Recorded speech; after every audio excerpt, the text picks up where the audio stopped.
So thank you so much for joining me, Nathan. Thanks for having me. I'm excited to be here. Absolutely. You started Freeeup when you were in college, correct?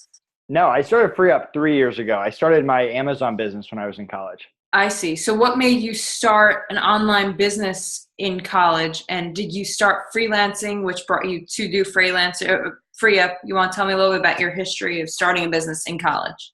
Yeah, so I never freelanced. Basically, my parents were both teachers growing up. So I was always in that mentality that I would go to college, graduate, get a real job, work for 40 years, retire. And when I was in high school and beginning of college, my parents made me get these 40-hour-a-week summer internships. And I learned a ton. I learned about sales. I learned about customer service, all stuff that I still apply to my businesses today. But I hated it. I was watching the clock at every second. I didn't want to be there. All my friends were outside playing, but I got a glimpse into what the future was like after college. And when I got to college, I kind of looked at it as a ticking clock. If I didn't figure out how to start a business by the time I graduated, I was going to be stuck in a corporate job for 40 years and be miserable for the rest of my life. So when I got to college, I started hustling and trying every little thing to make money. I noticed that the school bookstore was ripping us off. We were paying hundreds of dollars, selling books for pennies on the dollar. So I started a competing textbook business and I created a little referral program. Before I knew it, I had lines out the door of people trying to sell me their books. So much so that I got a cease and desist letter from the college because I was taking up so much of their business. So that was my first glimpse into being an entrepreneur.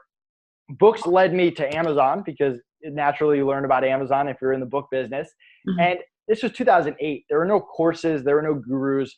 I just started trial and error different things. And I failed over and over and over. I tried outdoor equipment and DVDs and computer games. I couldn't get anything to sell. And it wasn't until I ventured outside my comfort zone to the baby product industry that I started to getting sales. So yeah, if you can imagine me as a 20-year-old single college guy selling baby products with baby products on 10 tabs on my computers at all times, that was me. Wow. But yeah, this business grew, it scaled, and who was I going to hire? College kids were pretty unreliable. No 30-year-old wanted to work for me. I had no idea what I was doing.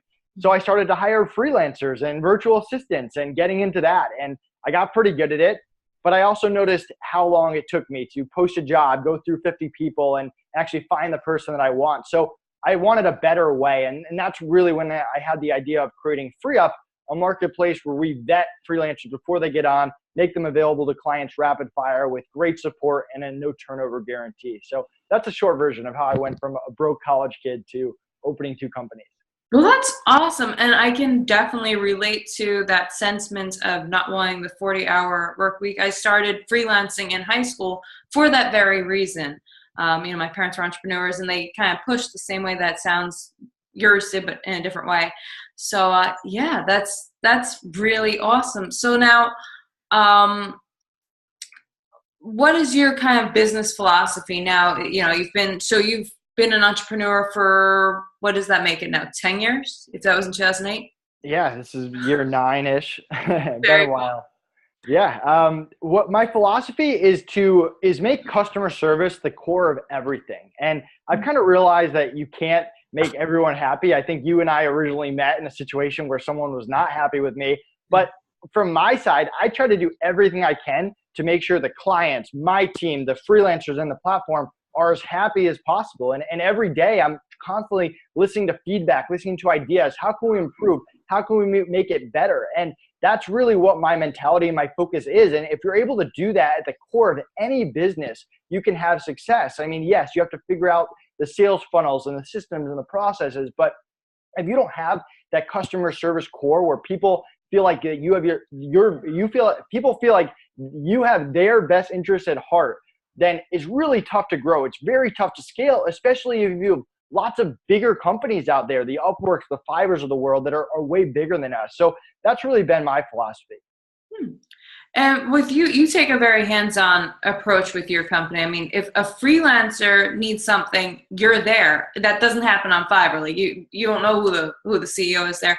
How has that worked for you? And also, you're probably of the work smart, not work hard mentality. Although it seems like you work very, very hard. Um, how does all that go together? How do you find the time to kind of be everywhere at once?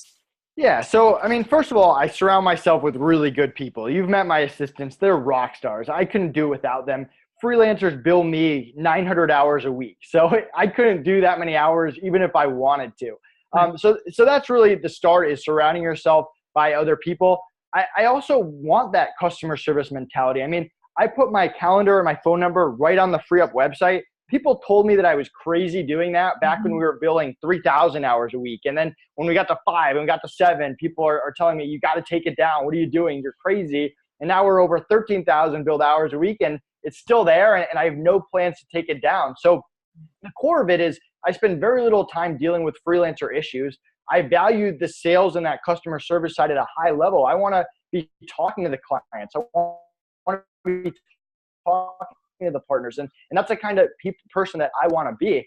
I mean, I was at a conference not long ago, and I was talking to this guy who was a big shot business owner. I won't tell his name. He said, I can't wait until I get into the war room and I don't have to mingle with these people anymore and I can be above. And my mentality was like, what are you talking about? Like, this is exactly where I want to be. These are my people. I never want to be in the position where I feel like I'm better than someone, or because I make more money or I have a bigger business. That's never what I want to be. I always want to be available to people that want my help, or that I can help in some way. That's awesome. So now there's a lot of talk about work-life balance. Do you believe in that? Do you have that? Yeah, I believe in it. It's one of those things that every entrepreneur struggles with. Like, don't get me wrong. I just took a 2-week vacation. I had a great time. This weekend, I'm going to Colorado to visit Connor. We're going to hike a mountain on Friday. So it's not like I'm working 20 hours a day, 7 days a week. At the same time, like any startup or any entrepreneur, there are, of course, weekends I work. You've seen me on late. You've seen me on a Saturday morning. It happens. And I think the most important thing is just surrounding you with people outside of work that help you get away, whether it's friends, or in my case, my girlfriend's great. She's so supportive. She knows when there's a Freeeup issue and I have to drop what I'm doing to work. But she also knows, you know what, Nate, you've had a long week. Like, let's get away from your computer. Let's relax and have fun. So I think that support system is so important. That's awesome. And it also seems like you have a lot of help that helps you with that as well, your virtual assistants. And it's funny to me, people will say to me, what do you do? And I'll say, oh, I'm a digital entrepreneur. I freelance online. I have virtual assistants. And that's where they stop me. They're like, okay, I kind of know what freelancing is. I kind of know what digital entrepreneurship is, but virtual assistants, people still don't know what that is. So how do you kind of educate people about your business, what you do, and how you grow it with virtual assistants? Yeah, so I think there's two different sides of it. A lot of people, they think of VAs, they think of outsourcing, hiring people from India, from the Philippines to take stuff off your plate. And that's great. And I do that too. And so do a lot of businesses. Yeah. But there's a flip side of it too that I think a lot of people aren't understanding. The gig economy in the US is booming. Over the next 10 years, over 50% of the workforce is going to be remote. It's an $800 billion industry, and it's not going anywhere. These are people that are self-employed, that have decided to go into business for themselves, focusing on one skill or maybe a few different skills, and they're offering a service. And it's so good for them in a bunch of different ways. Besides not having to drive to work and working in your pajamas and all that stuff, you get to diversify yourself. Instead of working for one employer that one day they have a layoff and you're out of your revenue stream, you can have different clients. You can offer different services. And if one drops you, you have backup plans. You can build a team and a mini agency and really make your business scalable. The amount of revenue you can make over a random job is huge. So there's so many opportunities out there. And I think a lot of people struggle to differentiate the outsourcing outside the US to the US freelancers that are really business owners offering a service. And I think that's one thing we've tried to really bring back, just by making it easier for people to comprehend, by laying out, hey, you've got basic level, you got mid-level specialists, you got top US experts, and giving people a choice, because every business owner is in a different place. Some people need a top US Facebook ad expert. Other people need a customer service rep in the Philippines, and that's all they can afford. And by laying it out and giving people options, I think we're getting people to understand. That makes a lot of sense. And what do you think that Freeeup? I mean, so Freeeup, where do you see it going essentially in the future? How do you see it growing? I mean, it's grown so much already, and it's only been 3 years. That's incredible. When I feel like I had heard about it for so long, like I kept hearing about it.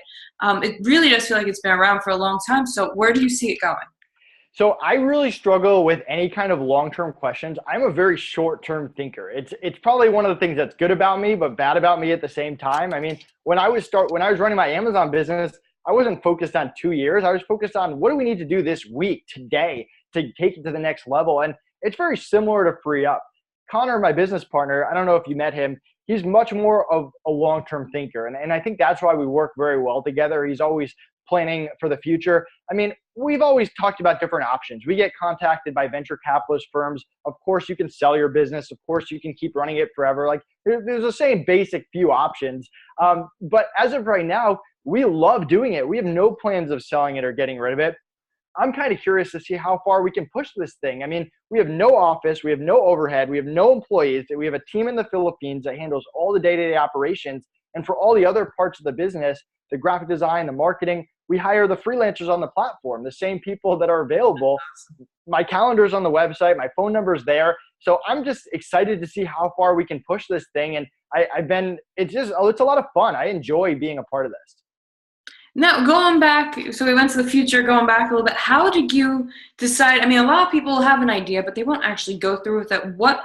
How did that process go where you said, okay, I have this awesome idea, let me build it? You hired developers, obviously had to do a whole plan. How did that process go down? So again, with the short-term thinking, the other side of it is I'm never one to plan things out. I mean, I'll create plans, but it's not like I'll spend 6 months creating a plan and then execute it. It's like, okay, let's come up with a plan in a meeting and then let's execute it in the next hour. Last night, I had an idea to get new people posting jobs in our chat instead of the main assistants to free up their time. And I don't know if you saw this morning, it was implemented within 12 hours. So yeah. That's the kind of person I am. So when we started Freeeup, it's not like I created this software outline and this business model. And it was, okay, here's an idea. Let's see if people are interested in it. So I went around to the Amazon sellers that I knew, the community that I was already a part of, and we started asking people, hey, do you have the same issues hiring that we have? What do you think of this concept?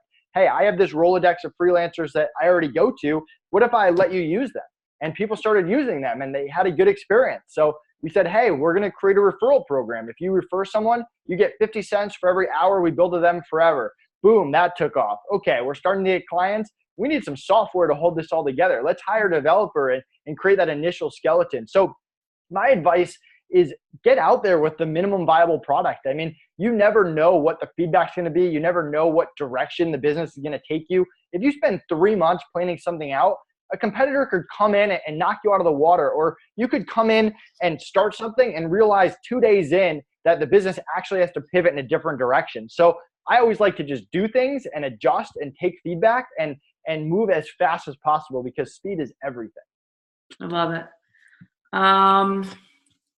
Yeah, so those were my questions. Did you have anything else that you want to add? Anything that you want people to know? Well, the concept of Freeeup is we get hundreds of applicants every week. We vet them for skill, attitude, communication. We take the top 1%, we let them in, and then we make them available to our clients rapid fire whenever they need them. On the back end, we have 24/7 support on both the client and the freelancer side. If you need anything, we have a no turnover guarantee. If the freelancer quits in the middle of a project for any reason, we cover replacement costs and get you a new person right away. And we're all about that pre-vetting, about the speed, about the customer service, about protecting both the clients and the freelancers. So if you're listening out there and you're a freelancer, we'd love to have you apply on the site, freeup.com with 3 E's. If you're a client, create a free account, mention this podcast, get a $25 credit, book a time on my calendar. I'd love to help you in any way that I can. Beautiful. Thank you so much, Nathan. Thanks for having me.